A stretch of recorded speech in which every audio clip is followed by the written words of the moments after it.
Welcome inside episode 441 of the Locked On Senators podcast. I'm Ross Levitan on the outskirts of enemy territory in Winnipeg, Manitoba, alongside Brandon Pillar up in the Blue Mountains. And Ross, it was a tough weekend for the Ottawa Senators. They did not win their second game in the back-to-back California road games up against the LA Kings. Shocker, I know, but there was a biting incident that we're going to sink our teeth into, and a couple of waiver wire transactions, Ross. The Ottawa Senators claim another fourth-line centerman that hopefully will turn things around here. We will find out tomorrow. The Senators off today again. They flew home from California on Sunday, day off Monday, and then they hit the practice ice on Tuesday. But we do have to dissect the Adam Gaudette pickup, and I'm not wearing this Belleville Sens sweater in honor of Matt Murray, who was cleared waivers, reassigned to the AHL to potentially refine his game. No, I'm wearing it because the Belleville Sens swept the Laval Rocket and have won 7 of their last 9 games. We've got a ton to get into. This is the Locked On Senators podcast, your team every day.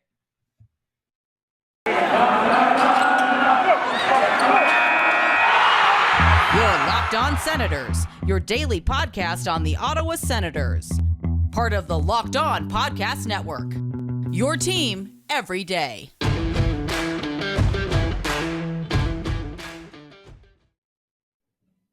Today is Monday, November 29th, and Pilsy, nothing like a little controversy to distract you from a losing streak. Yeah, I mean, we always say at the Ottawa Senators, they may not be successful, but they're always interesting. And there's never a dull day in Sensland. And it's crazy when all this happens on the weekend, Ross. I mean, we have a jam-packed episode with a lot of moving parts to talk about here.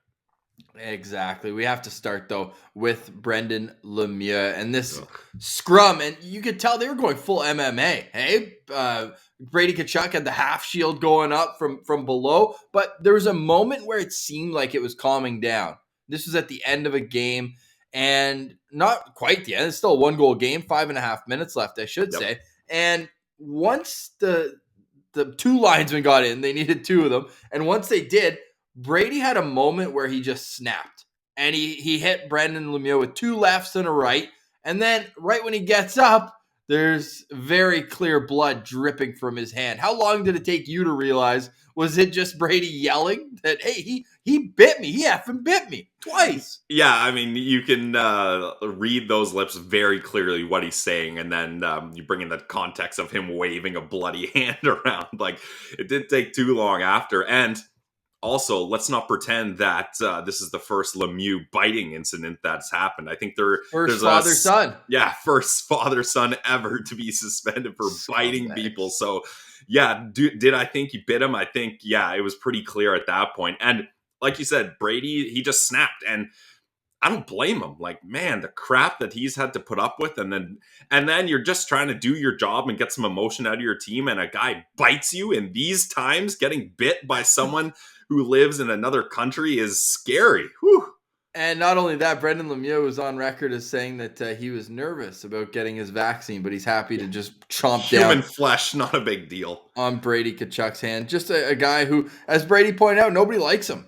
Even his own teammates. And then people were commenting on Instagram, former teammates of his in the USHL, saying, yeah, our fighter beat the crap out of him because he was just so awful to be around. And you look at him, he's 26 years old, and he's still he's effective in a limited role in terms of getting under your skin, being aggravated. Why is he already on his 3rd NHL team, right? Winnipeg didn't want him. There's some stories that came out about his time with the Manitoba Moose. He was going headhunting on tendies in practice. We don't stand for that on a goalie-friendly show. And then gets moved to the Rangers. They say thanks, but no thanks. He was on the Tony D'Angelo podcast where they were just, as far right as you can get. And then, you end up in Los Angeles, and I don't know what's going to happen here. He did get offered a 5 or more game, in-person hearing to give him the potential of a suspension. But these refs, typically in a situation like that, there's more controversy. It's like, did he do it or did he not? They gave him a match penalty right away.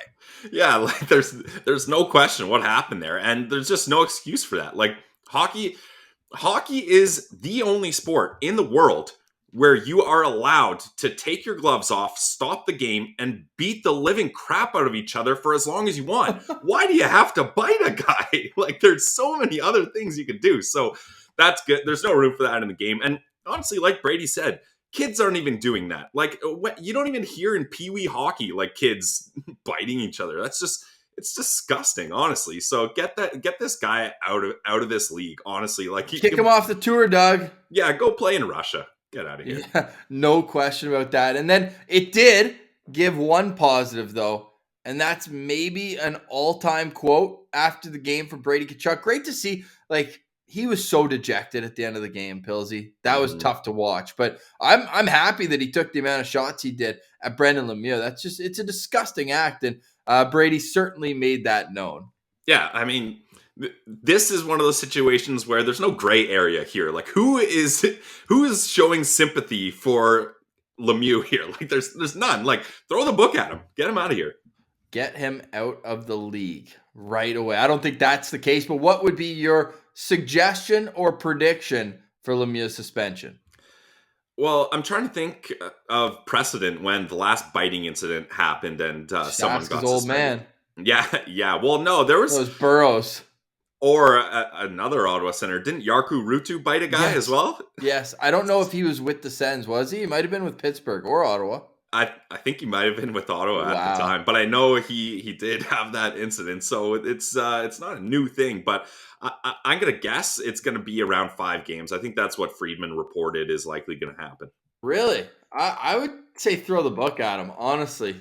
And, I want it to be. If you're asking what I want at least 20 games. But I think kind of the chat here is going to be around 5 or 6. It was with Ottawa. I'm looking up Jarkko Ruutu right now. Cost him 2 games and a chunk of salary. That's a good headline from ESPN. Yeah, that is good. But I think the difference there, Ross, is I think Jarkko bit through a guy's glove, which, hey, Andrew Peters, too. The guy who fought Ray Emery. So he earned it. This is the gray area of biting, I guess, where I talked there wasn't any. But there's a big difference between biting someone with a glove on and biting someone raw flesh. No, but how funny is it that the odd take and Jonathan Quick saying, I have my own opinion on it? What own opinion that you can bite people? And let's hear it. Like, the floor is yours, Jonathan. I know. That was an all-time, like, half defending a teammate. Yeah. But what really gets me going is the people saying that he put his fingers in his mouth. It's like, no, he bit his thumb, like the backside of his hand. Like, what are you talking about? Pillsy, we don't often do this, but Brady Tkachuk's quote was so good that I clipped it. We're just going to play it in full because we could kind of say word for word, but you have to hear Brady Tkachuk. This is him post-game talking with Gord Wilson on TSN 1200. Something that nobody ever wants to have to go through. You didn't have to put up much of an argument, did you? It was pretty clear and pretty evident. Yeah, I mean, this is I think the only time I'm going to answer this, but I think it was the most gutless thing somebody could ever do. Not even children bite. This guy is just, you can ask any one of his teammates, nobody wants to play with him. This guy is a bad guy, bad teammate, focus on himself all the time. Just a guy's a joke. He shouldn't fucking be in this league. This guy's gutless. I know no other team wants him.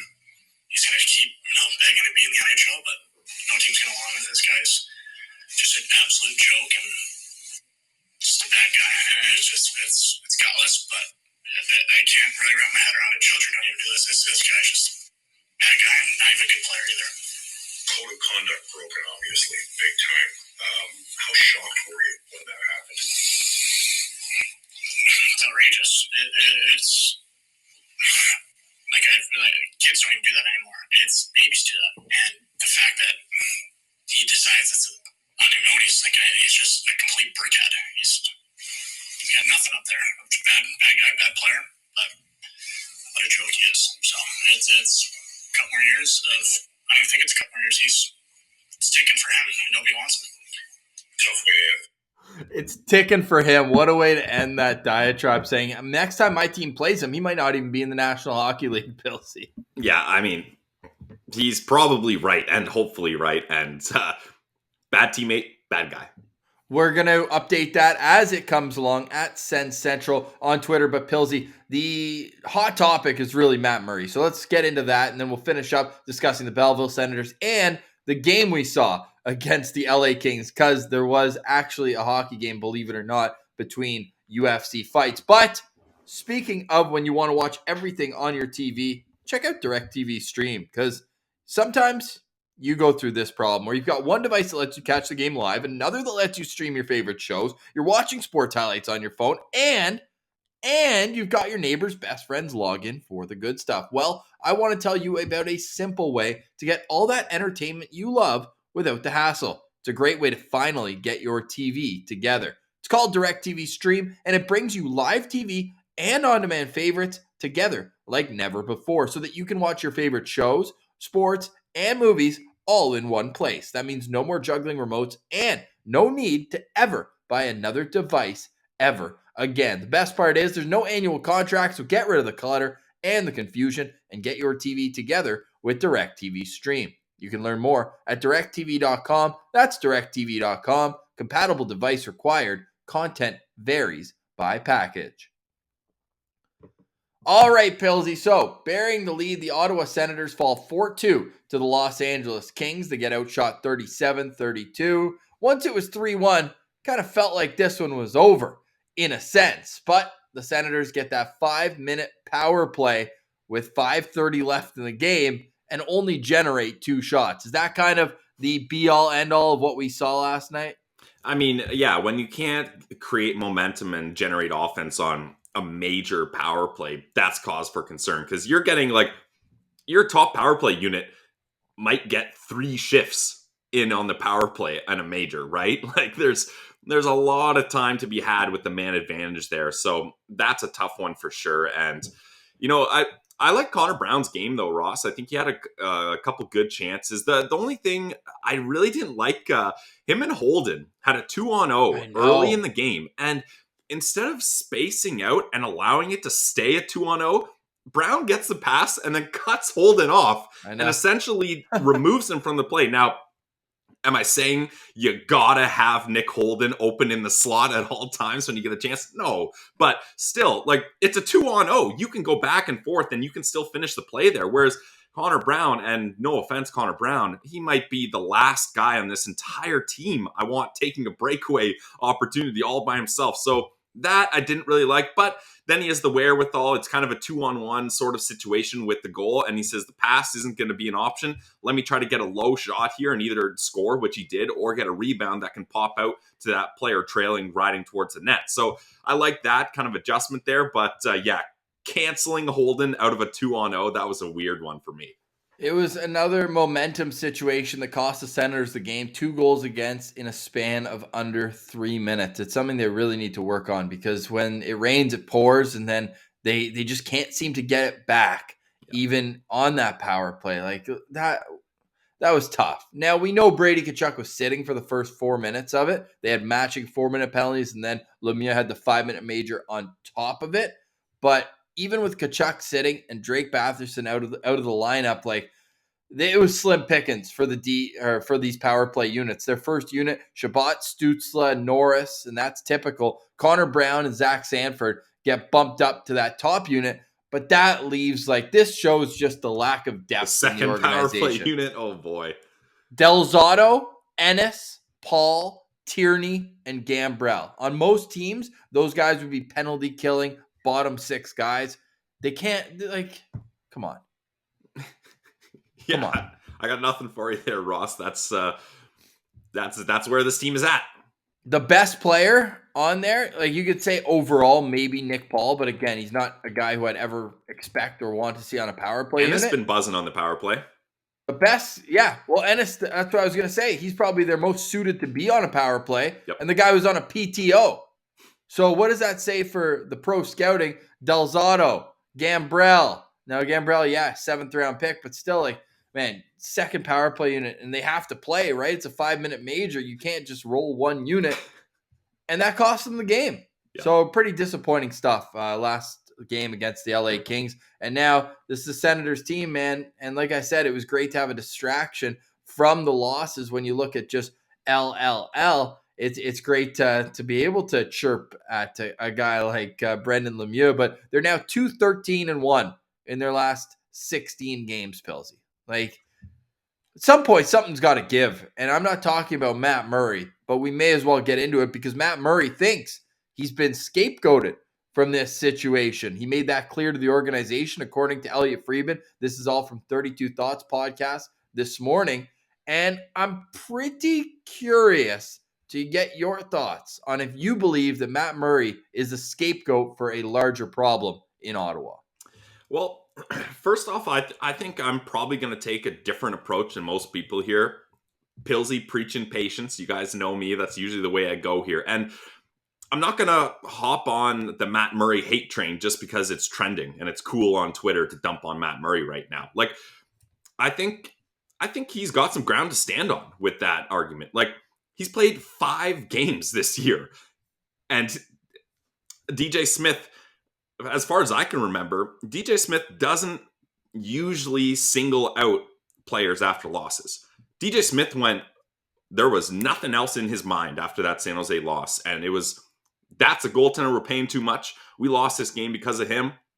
I'm done. I'm done with him. And it was 5 games. Matt Murray has played 33 games for the Ottawa Senators, guys. Like, if we're talking about sample size here, I don't think that's enough to really fully throw the book at the guy. And this is a guy that's played 33 games for one of the worst teams in the league as well. And he was expected to just come in here and get back to his days of the Pittsburgh Penguins. Like, it's not going to happen like that. And I think I have some sympathy for Matt Murray too, because he gets a contract that's too big for him. I don't think there was a single person in the hockey industry that said that contract matches up properly with Matt Murray. I bet Pierre Dorion did.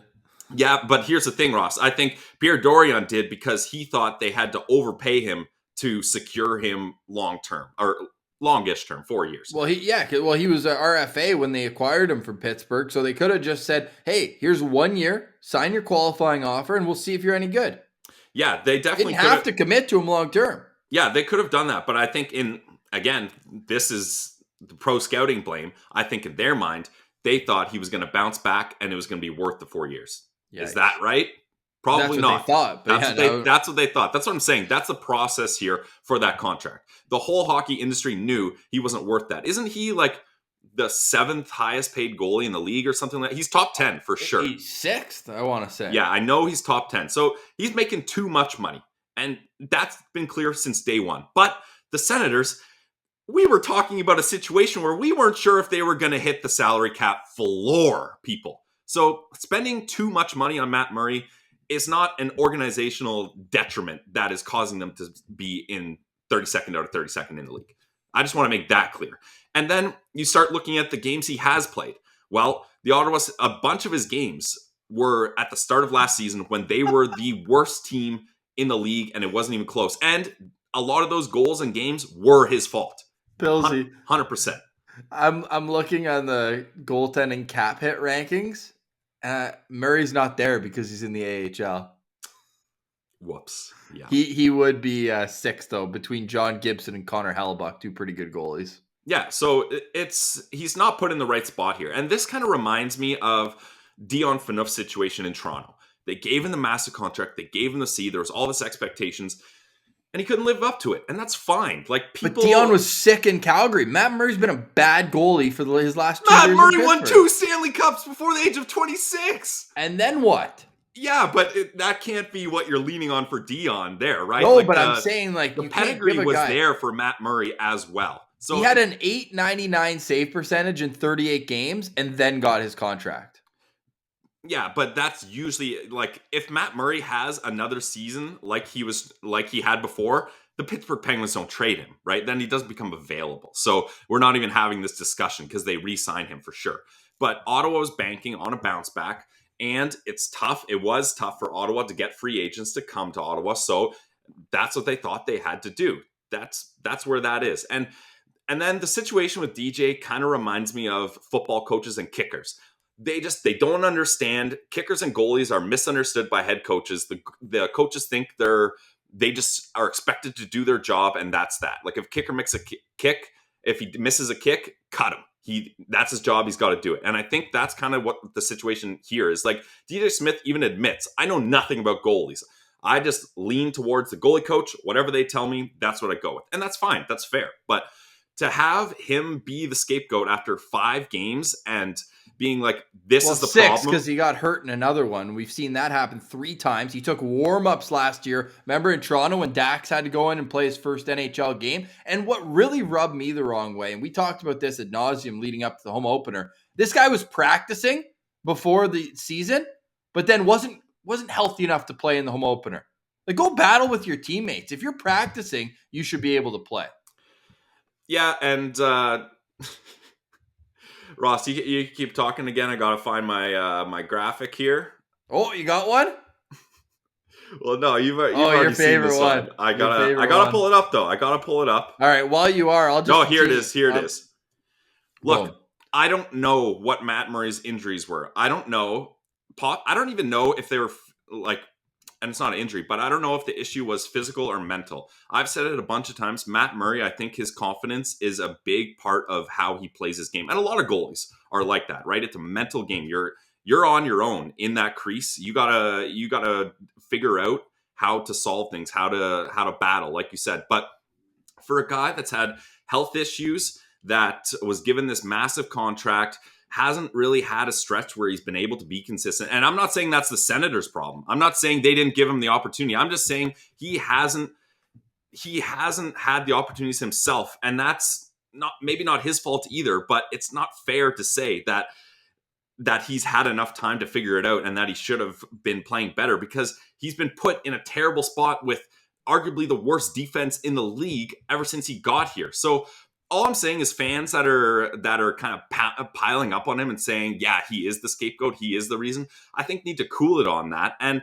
I don't know, maybe you want to rebuttal that, Ross, because I think you're on the opposite side of this argument, which is fine. But if not, I'm willing to move on to what this can do for Matt Murray. But I'll give you a chance to respond here. Yeah, I'm not ready to absolutely bury the guy, but I'm doing the math right now. In 20 of his 33 games, he's had a save percentage below .890. That's unacceptable for a starting goalie, let alone a guy who's making that much. And if he has to go to Belleville to find his game, to make it public that you don't think you're the problem, I think it's a responsibility issue here, because when you're being paid that much, you should be a difference maker. And when Anton Forsberg, who was picked up off of waivers, has a better save percentage with the same decor and same forwards in front of him, he's been the worst of the 3 goalies. Only Mike Condon in the last 4 seasons since this whole gong show started in Ottawa has a worse save percentage than Matt Murray, and he only played 2 games. So of any of the 6 goalies, Anders Nielsen, Craig Anderson, and Mike McKenna's got a better save percentage in Ottawa in that span. He has to look at his peers and say, wait, these guys are all in this brutal situation as well, and they're making more of it. Dax has a better save percentage than him, and he played half his games against Edmonton last year, who beat the wheels off of Ottawa. So there's just too many things right now where I think that if Matt Murray went to the media and was like, yeah, I need to be better, I think I'd have a little more respect than him saying it's not my problem. He's the only goalie in the National Hockey League this year who's played 5 games and doesn't have a win. Like, he's playing for a last-place team, though, right? Like the Ottawa Senators. Anton Forsberg has a win. He made 46 saves. He went out and got the win himself. And that's what you need a starting goalie to do, and Matt Murray has not been able to do it. Yeah, the best he did was against the Rangers, and then he got hurt and couldn't finish the game. Yeah, he hasn't been able to do it. The numbers are there. I'm not arguing you on that. I just think for fans to think that already he's done and that's it, I think is a little much. And so I don't know. That's where we both stand on this, and I think there's points on both sides that make sense. But moving on, this is happening. The goalie that they paid over $20 million in a contract and a second-round pick, and he's supposed to come in and save the day, has not saved the day. And he's still owed $15 million. He's making $7 next year and $8 million in the final year of his contract. I think that's the difference here, Ross, is also none of those other goalies had the same expectations as Matt Murray had and had the same pressure put on him. And I'm not a parent myself, so I can't fully understand this, but at the start of each season, he had a kid each year. So I think that can be tough, especially in COVID times when you're a young athlete dealing with newborn kids and there's a lot of stuff going on and your health isn't good either. So I think that definitely probably plays a factor in there as well. And there's also, and we don't want to dive into his personal life at all, but apparently Pittsburgh fans are saying that he lost his father a few years ago and that really weighed on him mentally.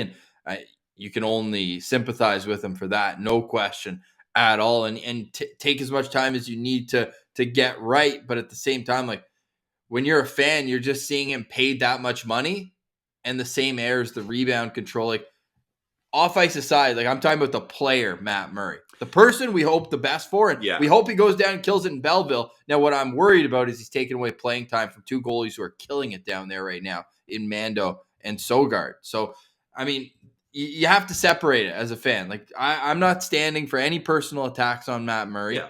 Anything like that. But when he's on the ice wearing number 30, I mean, in hockey, these guys are assets, and you're looking at what they're being paid and what they're producing, and the numbers just don't line up for me, especially when I pull up that list that he's no longer even on because he's not currently an NHL goalie. But when you're getting paid between the guys I mentioned, John Gibson and Connor Hellebuck, like you're expected to produce wins and steal wins for your team, and that just hasn't been able to happen. Yeah, and and I think that's where I'm trying to come from, Ross, is I'm trying to analyze this like, okay, as a player, it hasn't been working out. So I'm trying to look at, as a person, there's reasons why it probably hasn't worked out. And that's not an excuse. I'm just trying to think of, how did we get here, right? And so I think there needs to be a little sympathy there for the guy, Matt Murray, not the player, because he's obviously going through a lot of stuff here. There's a lot going on in his life here. So that I think needs to be looked at. And so he's going down to Belleville. And like you mentioned, it sucks he's going to be taking playing time away from these guys. But also, Mando, he's a young goalie. Sogard, they're young goalies.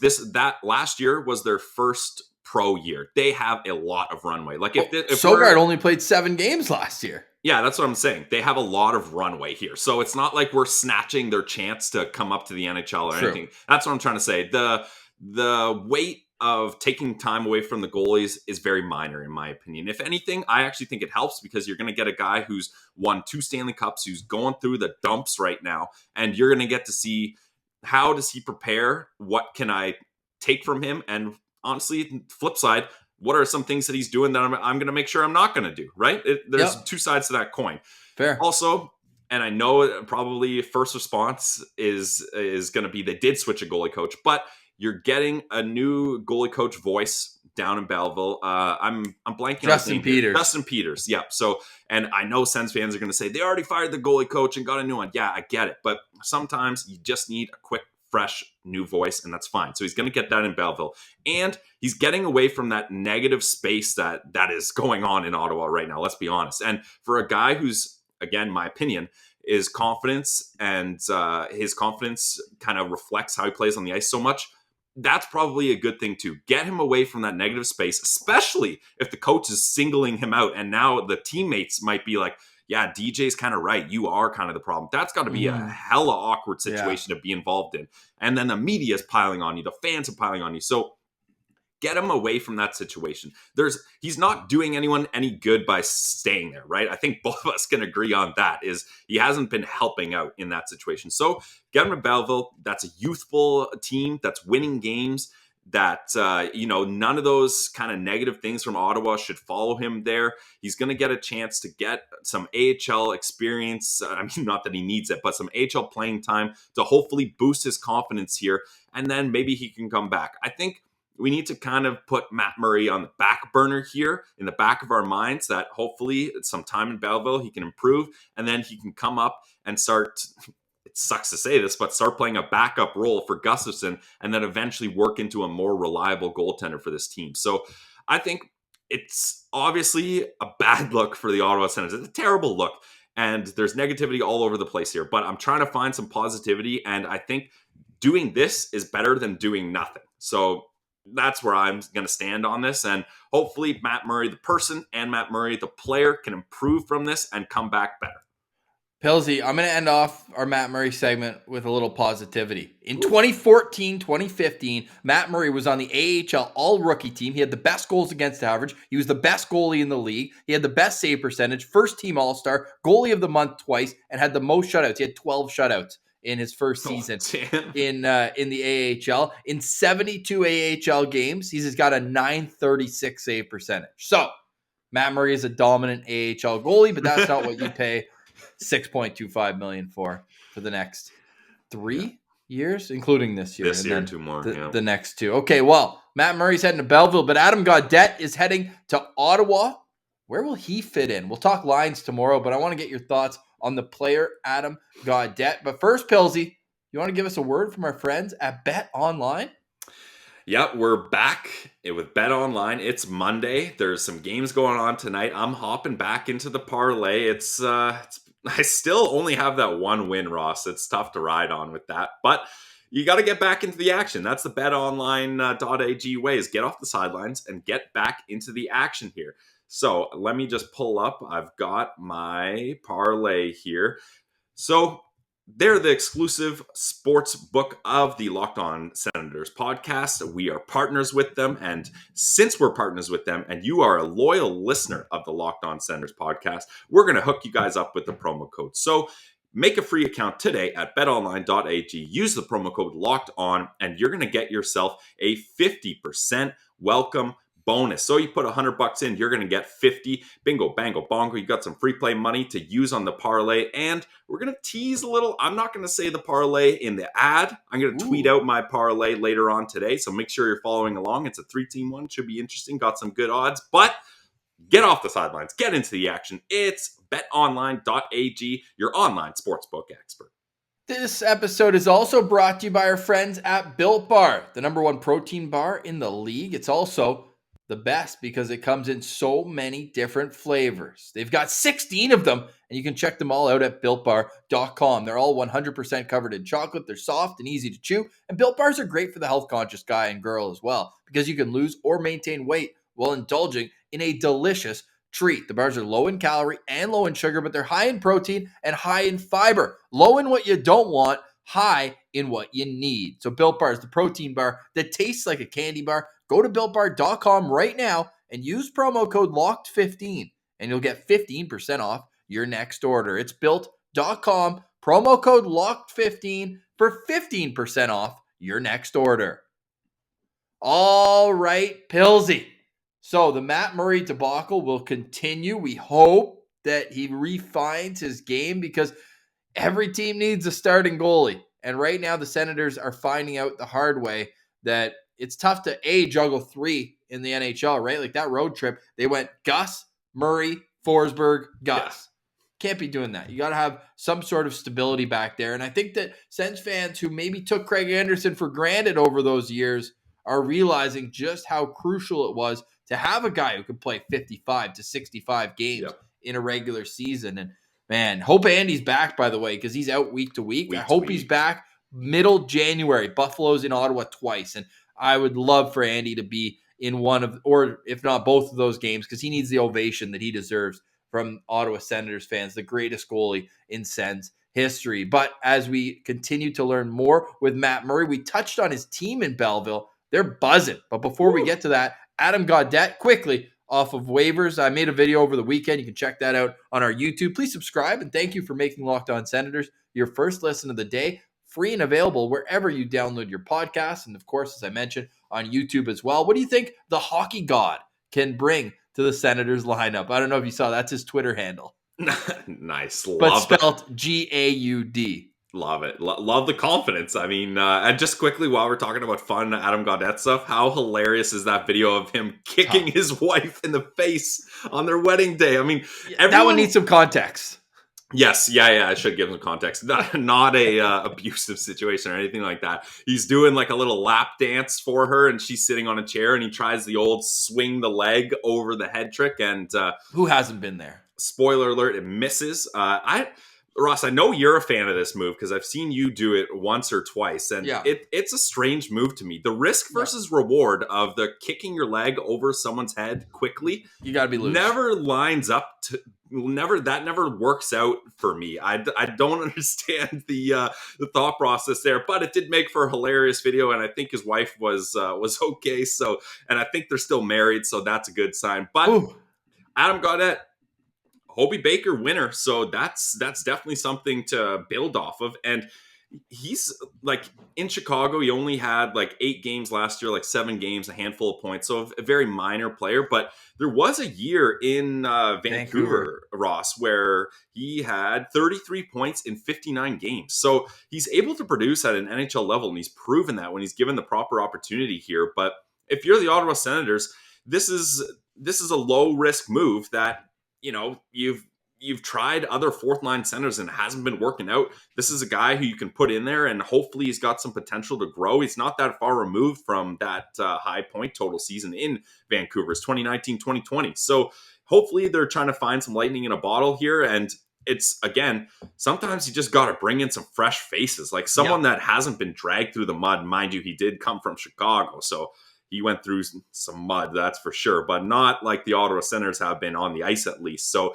hopefully this is a guy who brings in, some new charisma, some new style. He seems like he's a good guy in the locker room. So I think overall is a good pickup. Like, why wouldn't you do it, right? It's unfortunate that COVID took away all the momentum that he had started to build in his career. He only had 0 points, only 0 in 10 games in the bubble with Vancouver, a team that won a round. So you wonder kind of what was the situation there. Then you mentioned 33 points. Since then, he's got 15 points in about the same amount of games. So which isn't that bad. No, except it's over 3 seasons. But like point per game wise, it's not terrible. It could be better, but he's a skilled player. Like that's what he brings. He's not your in your face battle in the corner kind of guy. He's a skilled, smooth skating player. And you mentioned that Hobey Baker year, 30 goals, 30 assists in 38 games. Not bad. So hey, I wouldn't mind seeing him in a situation where he can get some offense going. Like we talked about, that second power play unit, they could use a little boost of skill. So maybe flip him out with Dylan Gambrell and see what you can figure out with that combination. But we'll talk more tomorrow. We're going to record tomorrow's show right while the Senators step on the ice for practice. We'll get line combos and such there. But before we go, let's talk about the Belleville Senators, because we saw them get smoked by the Laval Rocket earlier this season in the Laval home opener. Embarrassing. But man, they really flipped that storyline on its head. And Matt Sogard has been so unbelievable for this team, as has Mando. Like, Mando's season stats still aren't great. Still an 888 save. That was last year. 898 save percentage. But in his last 3 starts, 931, 903, and 921 in their win against Laval. 35 saves he made on Saturday. He was a big reason why they were able to get the win. And then Matt Sogard, you kidding me? Like, this guy had a real tough start to the year. 2 of his first 3 games, he got pulled against Rochester and he didn't get pulled against Rochester. He may as well have. 833 save percentage, 4 goals on 24 shots. But man, since then, 920, 926, 941, 946, 950, 941. The Great Dane is buzzing. So it was a great time for us to put out in our throwback interview series with Matt Sogard. So check that out on our YouTube. You can also see what I allowed my hair to get to during COVID. Yeah, it was bad, Ross. Boy, I showed my girlfriend. She was disgusted. I was like, how did you stay with me through that? But to be fair, barbers are closed. I don't know what you want me to do. Get the clippers out at home? It's not going to happen. That's what I did. Yeah, Simone's going to do it for you, though. Yeah, definitely. Yeah, it's just a quick fade. You trust her with my teeth. Trust her with my teeth, but not my hair. You thought it was better to let go Bushman than give it a try? The home barber? To be fair as well, we didn't think that these videos would ever be videos. We thought we were just recording for audio, but tough look for me. I actually booked myself another haircut just from seeing that one to get the stink off it. Nice. But hopefully you guys enjoyed today's episode. We wanted to keep it a little bit lighter than we had in the last few days because it's going to be a long winter. That last episode was a tough one, Ross. I feel like that was like a bit of a therapy session for both of us. Yeah, Jeez. well, we try to make it a little bit better, be a Sens fan. That's what we like to have as our little slogan here, and it comes from the big boss from Locked On Utah Jazz. He just wants to make it a little bit better to be a fan of our team. That's why we're here Monday through Friday. Pillsy, we got a great interview coming up on Friday. We're not going to tease it. We also have a Sens Central Citizen, which we've kind of done sporadically through the year. Still hit us up on Twitter at Sens Central if you want to be on the show, and we'd be happy to chat with you, how you became a Sens fan, all that great stuff. Pillsy, the Senators are back in action on Wednesday at home against the Vancouver Canucks, another team dusted in turmoil. So it'll be really interesting to see who comes out on the right end of that one. But we've got a full show tomorrow to break down the line combinations we didn't even get into. This is what I mean when Brendan Lemieux literally changes the narrative, that whole situation. Like, instead of just talking about a loss, we spent 10 minutes talking about Brendan Lemieux, right? Yeah. It's crazy. It really is. And so is this losing streak. But the Senators, with brand new line combos that we'll get into, like Stützle with Tkachuk, that was an interesting move. And we'll see how Adam Gaudette fills into this situation. But for today, we say goodbye. For Brandon Pillar, I'm Ross Levitan. This has been the Locked On Senators podcast, your team every day.